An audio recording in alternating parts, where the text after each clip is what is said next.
শুভ নীল ষষ্ঠী সবাইকে। আজ নীল পুজো, তা আমিও কাছে পিঠে চললাম পুজো দিতে।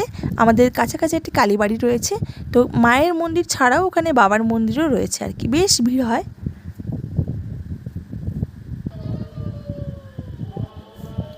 সকাল সকাল লম্বা লাইন, মানে প্রায় 10টা সাড়ে 10টা নাগাদ আমরা পৌঁছে গেছিলাম। তো তখনই দেখছি প্রচুর লম্বা লাইন, পুরো রাস্তা পেরিয়ে চলে গেছে। যাই হোক, লম্বা লাইনে দাঁড়িয়ে হোক আর যেভাবেই হোক পুজো তো দিতে পেরেছি। কারণ কি, আমরা খুব সম্ভবত এই সব দিনে ডিউটি বেরিয়ে যাই।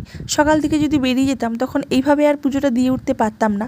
তা এভাবে পুজো দিতে পেরে আমি ভীষণ খুশি। তো বন্ধুরা, আজকের দিনে নীল পুজোর দিনে কে কী করলেন, কিভাবে কাটালেন, অবশ্যই আমাকে কমেন্ট করে জানাবেন। আশা করছি আজকের দিনটি সবাইয়ের শুভ, ভালো করে পুজো দিয়েছেন এবং খুব আনন্দ করছেন ফ্যামিলির সাথে। আমিও খুব ভালো কাটালাম, কিন্তু আমার ছেলে বাড়িতে নেই, ও মামার বাড়িতে, তাই একটু মনটা খারাপ হলেও পুজোটা দিতে পেরেছি, এটাই যথেষ্ট। সবাই ভালো থাকবেন।